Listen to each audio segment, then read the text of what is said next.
आप लोगों ने अपने काम धाम को छोड़ करके त्वरित आयोजन के इस कार्यक्रम की घोषणा पे आप सभी लोग आए हैं। इसके लिए हम आप सभी को बहुत बहुत धन्यवाद करते हैं, साथ ही साथ क्रांतिकारी जय भीम करते हैं। साथियों, आप सबको पता है कि इस यहीं से बगल रामचरण इंटर कॉलेज है, जिसके प्रबंधक शिवशंकर केसरवानी हैं, जिनके बाप का नाम मदन लाल केसरवानी है, जिन्होंने तमाम अपना बट्टा सट्टा काट करके अपना मेहनत करके एक इंटर कॉलेज बनवाने का काम किया था।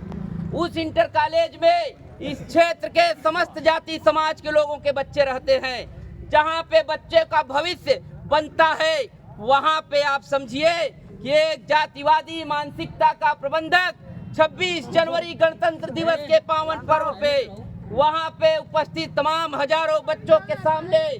दर्जनों शिक्षकों के सामने वहाँ पे जो गणतंत्र दिवस का समारोह हो रहा था, और जैसे ही शिवशंकर केसरवानी वहाँ पे पहुँचता है और पहुँचने के बाद मंच की तरफ देखता है तो बाबा साहब अम्बेडकर की फोटो और तमाम महापुरुषों की फोटो लगी होती है। लेकिन जैसे ही नजर उसकी बाबा साहब अम्बेडकर के फोटो की तरफ जाती है तो उसका कलेजा फाड़ जाता है और उसका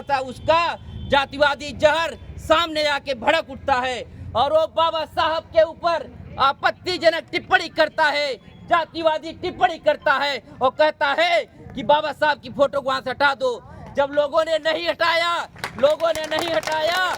तो उस व्यक्ति ने बाबा साहब अम्बेडकर की प्रतिमा को हटा करके बाहर कर दिया। साथियों, बाबा साहब अम्बेडकर वही हैं जिन्होंने इस देश का संविधान लिखा। बाबा साहब अम्बेडकर वही हैं जिन्होंने इस देश के दलित, शोषित, वंचित, पीड़ित समाज को जब उनको मौका मिला अपना जीवन त्याग करके अपने 4 बच्चों का बलिदान करने के बाद उसी बाबा साहब अम्बेडकर ने संघर्ष के दम पे मेहनत करके अथक परिश्रम करके इस देश का संविधान लिखने का काम किया। आपको याद रखना चाहिए, उसी अगर बाबा साहब अम्बेडकर न होते, हम शिवशंकर केसरवानी से ये बात कहना चाहते हैं, नहीं तो बाबा साहब अम्बेडकर अगर इस देश के अंदर नहीं पैदा होते, अगर बाबा साहब अम्बेडकर ने संविधान को नहीं लिखा होता तो वर्णवादी व्यवस्था जो इस देश के अंदर चल रही थी आजादी से पहले, तो आप उस वर्णवादी व्यवस्था में वैश्य समाज से तीसरे एंगल पे आते थे और वैश्य समाज को भी केवल काम करने का अधिकार था, धन रखने का अधिकार नहीं था। हे शिवशंकर केसरवानी, तमाम लोगों के